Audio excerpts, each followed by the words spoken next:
So this is joint work with my twin brother. So usually people confuse us. So with this talk, this isn't the case if you come with questions. As it's no problem if you confuse us, we're used to this. But surprisingly, yesterday, people confused Bram with someone else and not with me. So there is Sander. Sander, he is not my twin brother. So maybe I should say, for questions, please go to Sander, and then you will go to Bram or me. Okay, so Paschke dilation. So what's this talk about? Actually, it's about two questions about Stinespring which have been nagging me and some other people for quite a while. Namely, can we do it for arbitrary completely positive maps between phenomenal algebras? And does it have a universal property?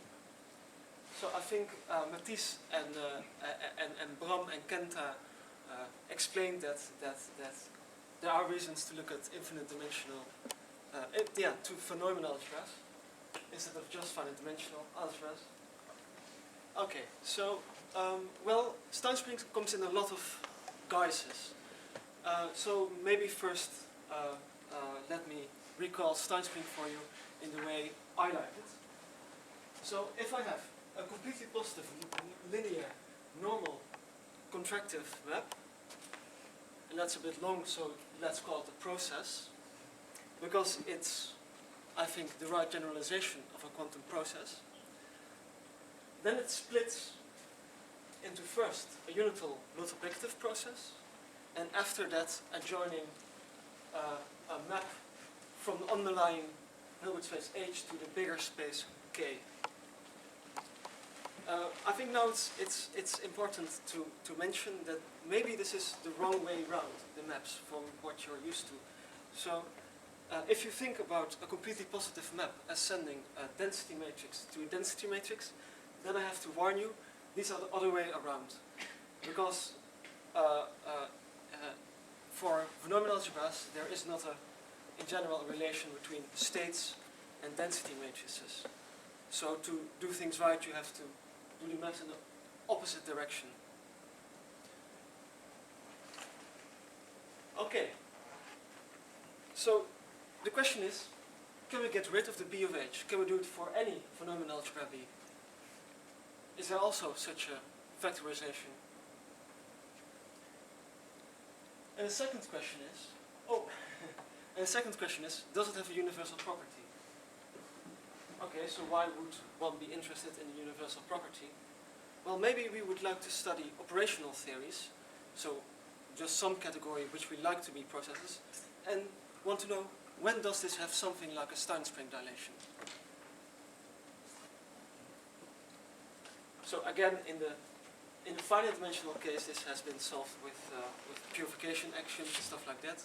And also Stinespring in the finite dimensional case, well, then on the right hand side you have just the product of some matrix algebras, and then we also know what should be the factorization. So this is really a problem for infinite dimensions. So, well, Stinespring itself won't have a universal property because if you construct the normal one, you don't use the whole Hilbert space below, but you can restrict it to the parts of it you use. So that's, just take the linear span of those vectors. And we call a Stinespring dilation minimal if that's dense, so if you don't use too much in your dilating Hilbert space. So is there a universal property? And the answer is yes. Oh, so we want a universal property? Answer is yes, there is. It has a universal property. But it gets even better, because now you can ask, is there, for an arbitrary map from a phenomenon algebra A to B, does there also exist a dilation which obeys the same universal property? And there is.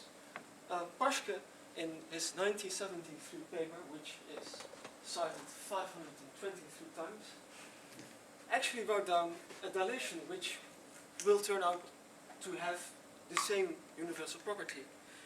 And this is one of the last theorems he proves. And to prove it, he introduced the notion of Hilbert C-star modules. He did a lot of work. It's really a brilliant paper.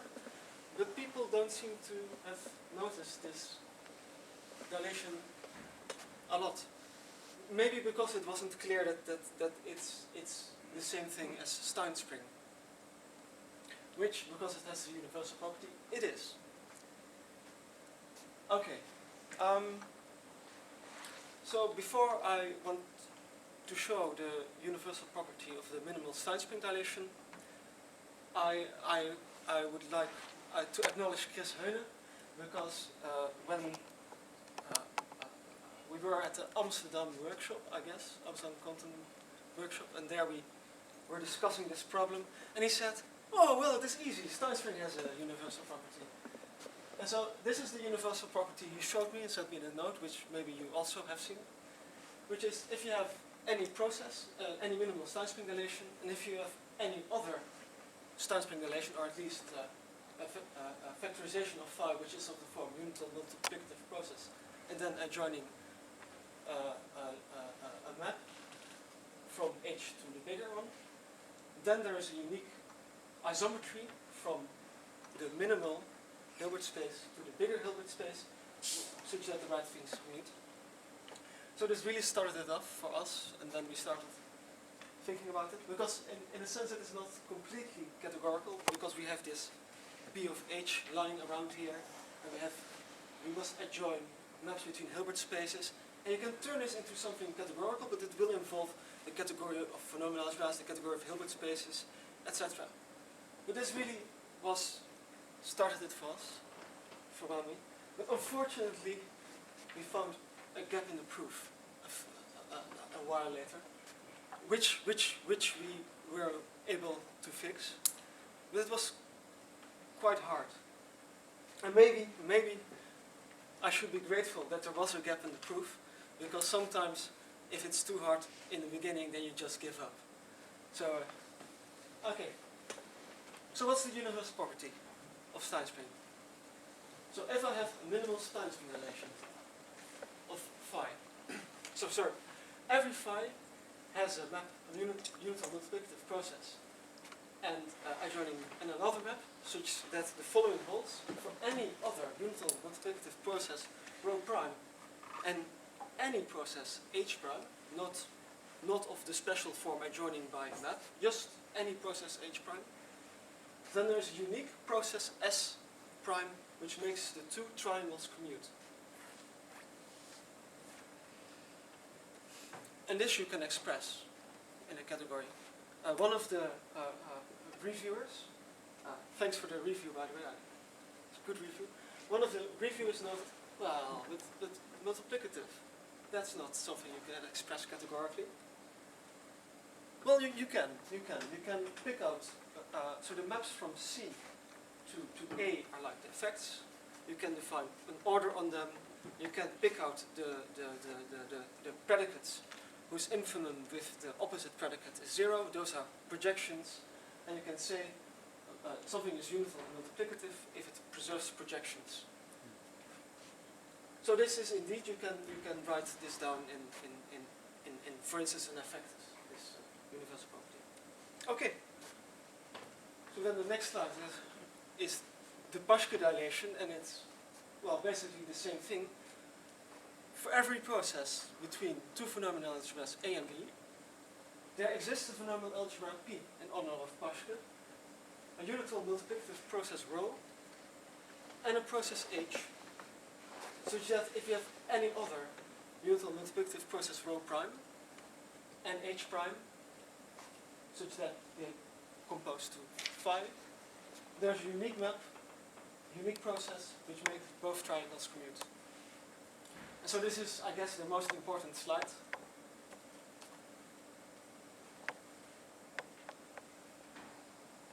So, now you may ask, so in the case of Stinespring, H was special. It was adjoining a vector. That's a kind of special map. It's kind of a pure map, and it's reversible. Well, not invertible, but reversible. You have an obvious dagger on adjoining with V. So does H also have something like this? And, well, what should be, when is a map between phenomenal algebras pure? So we also looked at this. So what's the remainder of the talk? I will sketch the construction of P. I think people will be a lot of people will be disappointed if I say nothing about the construction of P. And I think a lot of people will be disappointed if I tell too much about the construction of P. So I will sketch the construction of P and hopefully leave you all a little bit disappointed. Then I will give some examples of what is Paschke dilation in some cases. Then I'd like to discuss, propose a definition of what should be a pure map, and discuss how it is related with the Paschke dilation. And then maybe talk about some things I'm thinking about, what we are thinking about doing next. I'm talking fast. Okay, so how construct P? So the idea is by Paschke. So what you do is a map from A to B. You say, oh, that's just like a state. So normally a state is a map from A to the complex numbers. That's a state, right? From A to the complex numbers. But Paschke said, why be so limiting? A map from A to B can be a great state. And we can do GNS for it. And that's his idea. The dilation is a generalization of GNS. So what you do is you consider the algebraic tensor of the phenomenon algebras A and B. Then you define a B value in the product. Normally you define just in the product of the values in C, but you define a B value in the product. Then you take those elements which, according to the inner product, should be 0. You can mod those out. Then you get x0. This inner product, B value in the product, if you add just the norm of B around it, gives you also a norm on x0, and x0 might not be complete in this norm, so well, just complete it. And now x is a Hilbert C-star module over B. So that's basically a Hilbert space, but then instead of scalars in the complex numbers, you have scalars in B. But that's still not good enough, because it just doesn't work as nicely as a regular Hilbert space. For instance, it isn't self-dual, so you don't have that state. So in that case, a state is a module map to B from X. You don't have that it's given by a vector. So this you have in Hilbert space, the Riesz representation theorem. But in this case, you don't have it. So well, you force it. You embed X into the space of functionals, and then this guy will turn out to be self-dual if B is a phenomenon algebra, which it is. And so then we finally we're almost there. One more step. So we write this as A tensor phi B. We're almost there now. So that's like a Hilbert space, and then we take the bounded module maps on those to itself. And this turns out to be a Neumann algebra. And that's it. That's P.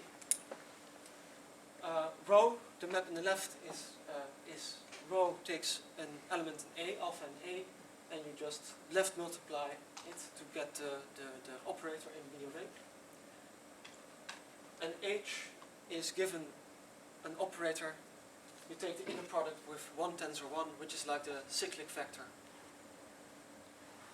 Okay, that's the construction. Some examples. If you already have a unital multiplicative process, then the Paschke dilation trivializes to the left.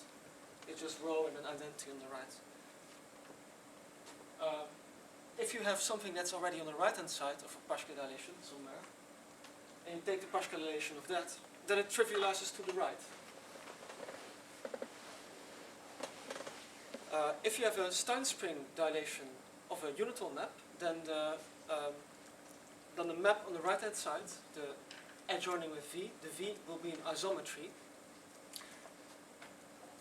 And in this case, there's also something like this the case. H will be a corner. So a corner is a generalization of adjoining by isometry, and it's defined as if you have an algebra and you have a projection, you can look at the algebra, the subalgebra of the form Pxp. That's a subalgebra, and you have a map from the bigger to the smaller by just sending x to Pxp. So that's a standard form of a corner, but if you plug in isomorphism at the end, such a thing we call a corner. Another example, if you have a map which goes into a direct product, then you can look at the components. You can suffix the projection, and then you can take the Paschke dilation of each of those and you can stick them back together. So this tells us that in a finite dimensional case, Paschke doesn't tell us anything more, because in a finite dimensional case everything is just a direct product of matrix algebras, and so the Paschke dilation is just a component-wise minimal Stinespring dilation. So all these examples up till now are easy to prove just with the universal property of the dilation. And so the next one is quite hard to prove, and needs some comparison theory from the Neumann-Murray comparison theory. So that's if you have a corner, so the map which I just described from A to PAP, which sends x to PXP, then you wonder what should be its dilation, and it happens to be the following. Every corner you can split into two parts, the multiplicative part and the rest. And the multiplicative part you can get by looking at the smallest central projection above B, P, we call that CP, and then you can split it in two parts. Adjoining the central element will be multiplicative, and this will turn out to be the Paschke dilation. We'll need this in a theorem later about pure maps.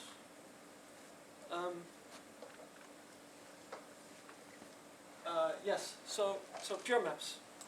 So I promised that the map on the right hand side of the Paschke dilation is pure in a sense. But when is a map pure between arbitrary von Neumann algebras?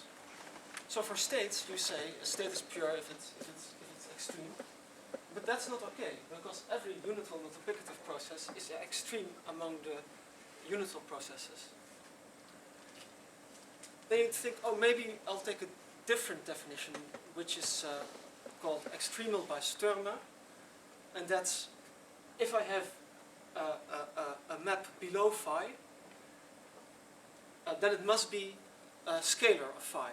So that's what's written there. So then you say phi is extremal. Is that a good definition of pure? That's also problematic, because if you adjoining by a central element will always be below the identity. And we want the identity to be pure, and identity is clearly should be a pure map. Yeah, we certainly want that adjoining an isomorphism between B of H's should be pure. Yeah. So, what is our proposal? Our proposal is, and then first I need an observation. If I have a process, then a process might not use all of its domain or all of its codomain. It might live on only a smaller part of it. And we can make that a bit more precise by saying, and this can be done more abstractly, but I think it's easier to just give it more concretely. So for instance, phi might not touch the whole of B in a sense. So what you can do is you can look at phi of 1 and then look at the smallest projection above it, and then restrict B to phi of 1 smallest projection above it. And then every process will split uniquely as a unital process first, and then adjoining the square root of its value on 1. So in a finite dimensional case, it's actually pretty easy. You just the unique process there is phi, but then adjoining the pseudo inverse first. Infinite Dimensionally it's a bit more tedious to prove. And we can do the same thing with A. A might be 0 on a big part. So we can look at the places where it's not 0. So we say the carrier projection of phi is the smallest projection such that phi of 1 minus p is 0. And then you can also prove that phi again uniquely splits via pp here. And so for every phi you can uniquely split it like that, and this phi angle below will turn out to be a unital and faithful process.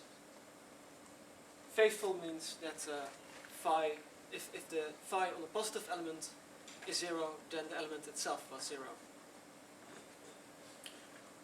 Okay, so what's pure? What's our proposal? We say it's pure if the thing is an isomorphism. And you say, okay, we can define it like that, but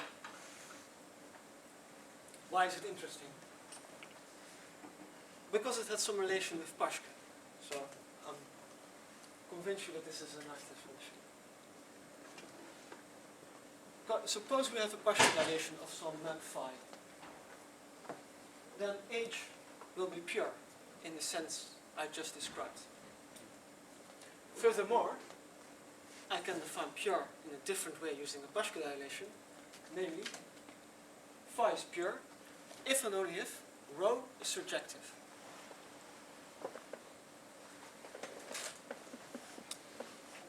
By the way, any multiplicative process, a unital multiplicative process which is surjective will also automatically be pure. It follows also from this, but can be done more directly. You can also prove using other tricks Paschke did. And looking at the construction itself, you can prove that pure maps are extreme among other processes with the same value on 1. We already knew that unital multiplicative processes were extreme among the unital processes. So we see that every map, every process splits as two processes which are both extreme. You can show that pure maps are closed in a composition, and we didn't have the space in our paper to write this down, but you can on the pure maps define a dagger, so which is also unique if you add some other assumptions.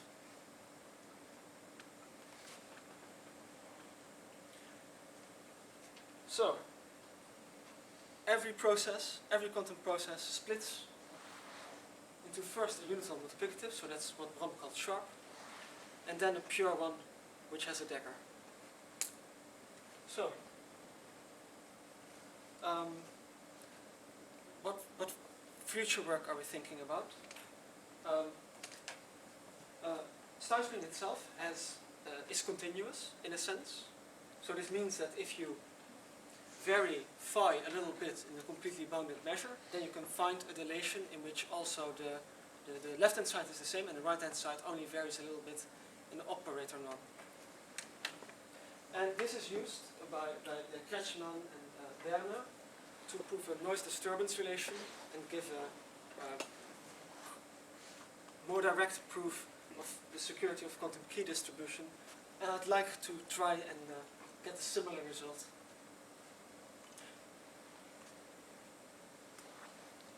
But then for the Paschke dilation.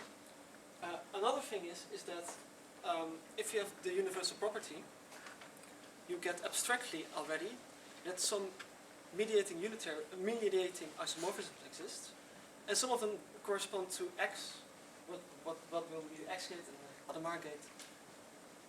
And it would be really great if we managed to pull out some more, just from having a Stinespring-like factorization. So that's what we call. And maybe you used Stinespring somewhere, and you thought, oh, I must restrict to B of H's because otherwise I can't make it work. So in that case, maybe take a look. So That's it. Thank you.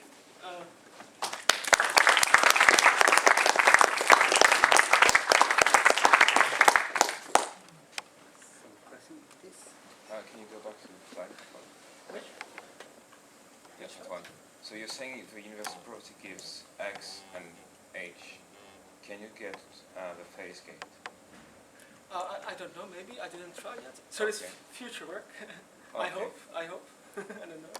Well, I think you should, because if you have, I believe if you, maybe someone can confirm here, but if you have x, h, and the phase gate, you have all stabilizer states.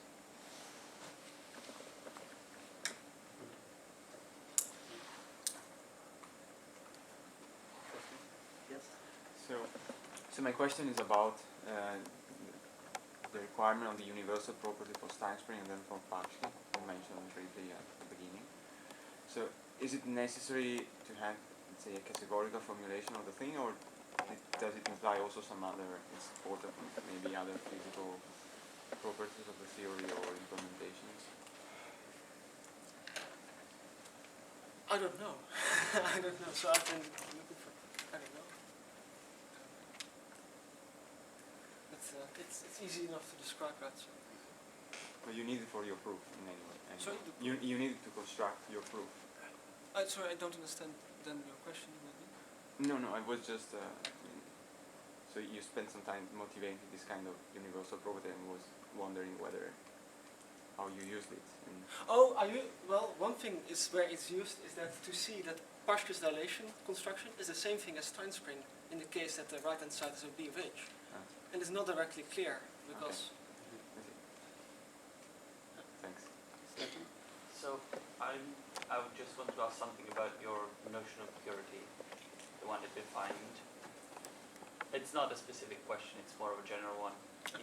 You start saying that, for example, you like your identities to be pure. Yeah. Every identity between from A to A when A is any. Yes. And your identities, I suppose, with this definition end up being pure. Yes. Did you compare this notion of purity with, for example, in the finite dimensional case, other notions of purity that have been proposed? Because this is a really interesting characterization. I like the idea that identities for all algebras are pure. So for the finite dimensional case, this definition of purity just comes down to being adjoining just a linear map. That's the same thing between B of H's. So only one term in the Krauss decomposition. You see? And I want identities to be pure because, well, in pure quantum mechanics, everything is reversible, right? But if you add measurement, not everything is reversible again, and you would like to have the biggest possible subcategory where things are still reversible. Well, reversible is a bit of an odd word, but I mean where you have a dagger. Yeah. So I want identity to be pure. I want identity is clearly reversible. Thank you.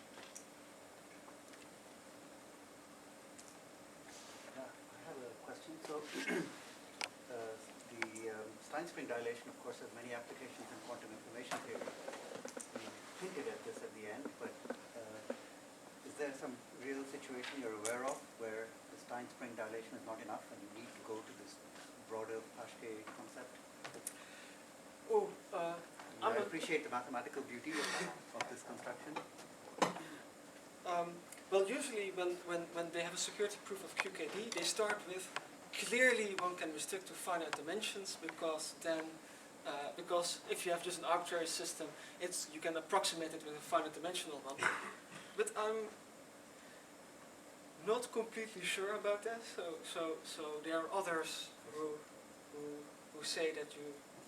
So you have this paper by I forgot his name, where it shows that even if you have a simple system with two atoms, one of them excited and one other atom, and at some time t, this one drops down to the ground state and sends out a photon, and at some later time this one gets excited.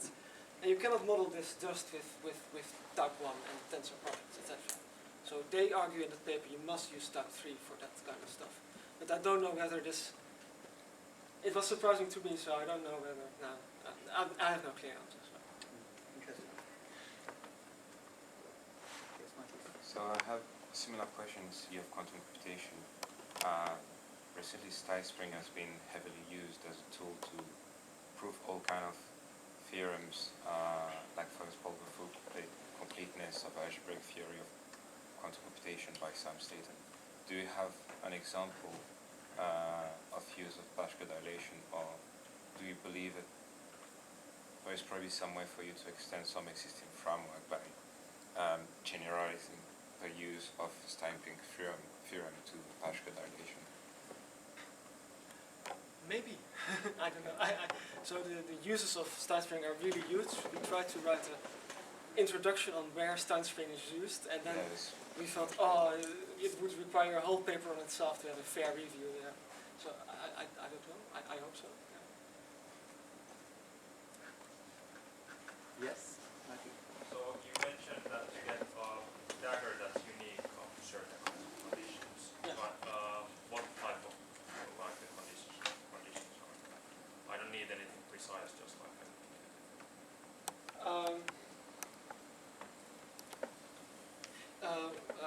one of the conditions is that no, I can't give a short answer to this. Okay. I'll discuss it with you later. Sure. Yeah. Okay, I think we should thank Bas, right? Not Bram.